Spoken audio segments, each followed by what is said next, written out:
pessoal, tudo bem com vocês? Bem-vindos ao canal Investindo com Troco. E hoje eu quero falar com você que está começando a investir ou até mesmo já começou, mas assim, ainda se sente meio perdido nesse mundo, porque investir, na verdade, não é só escolher um ativo ou ter vários ativos na carteira. É sobre ter uma certa mentalidade sobre como você se relaciona com o seu dinheiro, né? E principalmente sobre como você lida com o que ninguém gosta de falar, com as dívidas. Então, assim, tenha calma, que a gente vai conversar sobre isso e a gente vai chegar lá. Antes de tudo, eu quero te falar que investir, na verdade, é um ato de visão. Você tem que ter visão quando se fala de investimento. Você não investe só para ganhar dinheiro. Então, assim, você investe para ter liberdade, para ter tranquilidade e ter um pouco de paz no seu futuro, né? Não ficar trabalhando muito no seu futuro, que é isso que a gente quer. A gente quer ter liberdade financeira. Então, assim, só que para isso dar certo, a base, né, tem que estar firme. Você é a base, você tem que estar firme. Então, assim, essa base, ela se constrói com organização, com controle financeiro e principalmente com consciência dos seus hábitos. Então, fica aqui comigo que a gente vai falar sobre essa questão.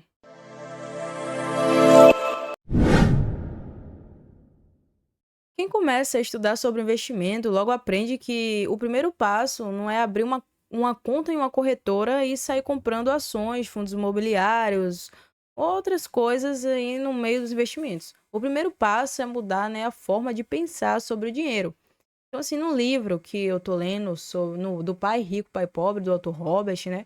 Ele fala disso, ele mostra que as pessoas, elas foram ensinadas a só trabalhar por dinheiro e acabam presas, na verdade, né, num ciclo sem fim. Recebe o salário, paga a conta, fica com pouco ou nada no fim do mês e assim vai nesse ciclo vicioso a vida inteira. Então, assim, o pai rico, entre aspas, né, como ele chama, ele pensava diferente.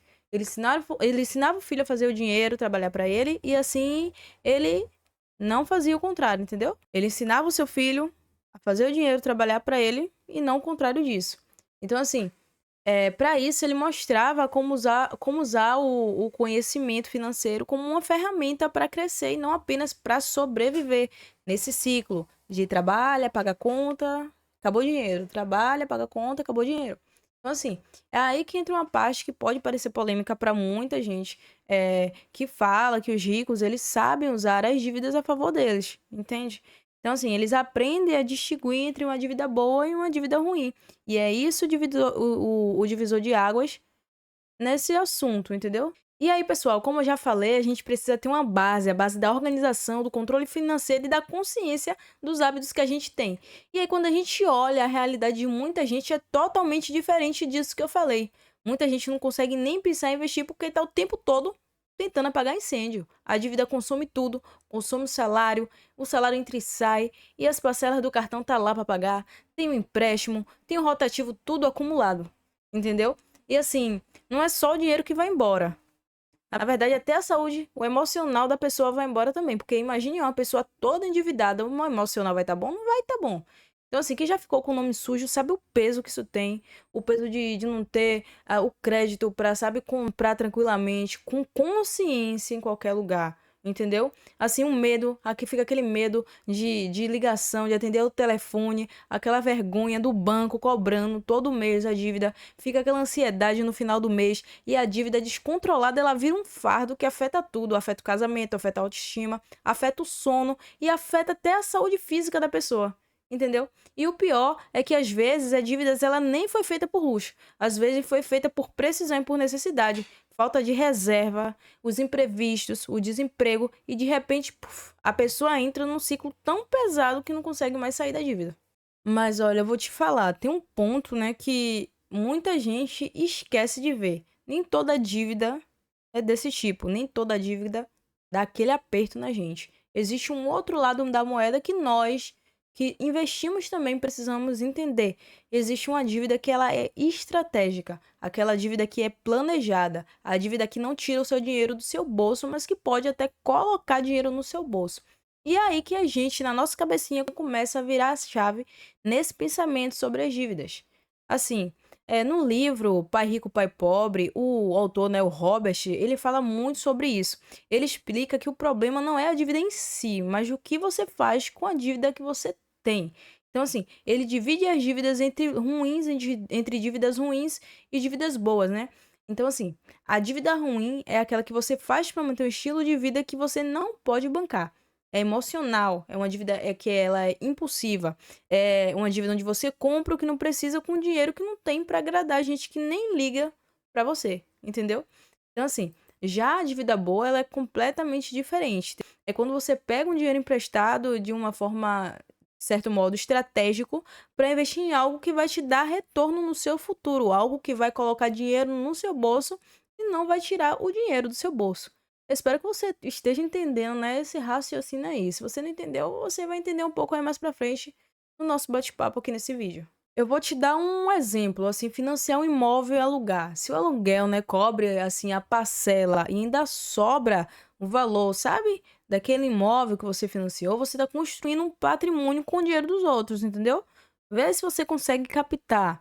É isso que os ricos, eles fazem, na verdade. Eles sabem alavancar, eles sabem usar o sistema a favor deles. E é isso que a gente tem que aprender a fazer. A gente tem que colocar a nossa mente para trabalhar nesses aspectos. Então, assim, eu vou te dar um exemplo mais fundo, um exemplo, sabe, que fique mais claro para você entender. Vamos lá. Assim, um imóvel do aluguel financiado. Vou te explicar. Você compra, né, um imóvel financiado com juro, vamos dizer que baixo, entendeu?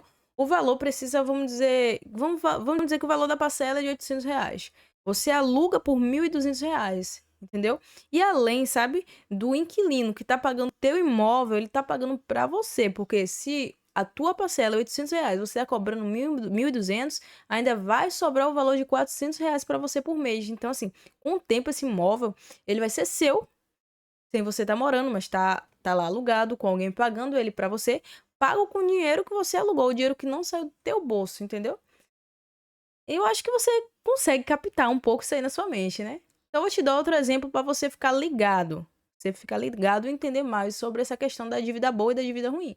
Vou te dar outro exemplo, a questão, vamos dizer assim, usar uma dívida para abrir um negócio. Então, assim, com planejamento, né, você tem um plano de negócio, você fez a pesquisa de mercado, sabe quanto vai gastar e quanto você pode lucrar nesse negócio. Então, assim, você pega um empréstimo com juros controlados, né, para esse seu negócio e você dá um pontapé inicial nisso que você quer fazer. Então, assim, em poucos meses, vamos dizer assim, um retorno, né, vai começar a cobrir o que você pegou, na verdade, do empréstimo, e dali em frente, vamos dizer que o lucro daquele negócio ali que você abriu é a sua alavancagem, entendeu? Você usou o empréstimo para abrir algo seu, algo que vai te dar um retorno. Isso é um exemplo de uma dívida boa para você. Então, assim, investimento com conhecimento, entendeu? Você tem que investir tendo consciência e tendo conhecimento daquilo que você está investindo. Porque até os investidores experientes, eles têm as estratégias certas e usam a dívida para alavancar ganhos para eles. É arriscado, sim, é arriscado. Mas assim, com estudo, com a disciplina, com gestão, com a ferramenta certa, você consegue transformar a dívida em uma dívida boa, entendeu? Tudo isso precisa de certo cálculo. Você não pode chegar em um negócio do nada, vou pegar um empréstimo, vou fazer isso do nada. Não. Você precisa ter cálculo, você precisa ter o planejamento, você precisa ter a responsabilidade. Dívida boa não é desculpa para sair pegando crédito à toa por aí, entendeu? Mas também não pode ser um tabu. A gente precisa falar, porque tem hora que ela realmente dá o empurrão que faltava pra gente crescer. Então, pessoal, para encerrar o vídeo, eu espero que vocês tenham entendido o meu ponto de vista sobre as dívidas.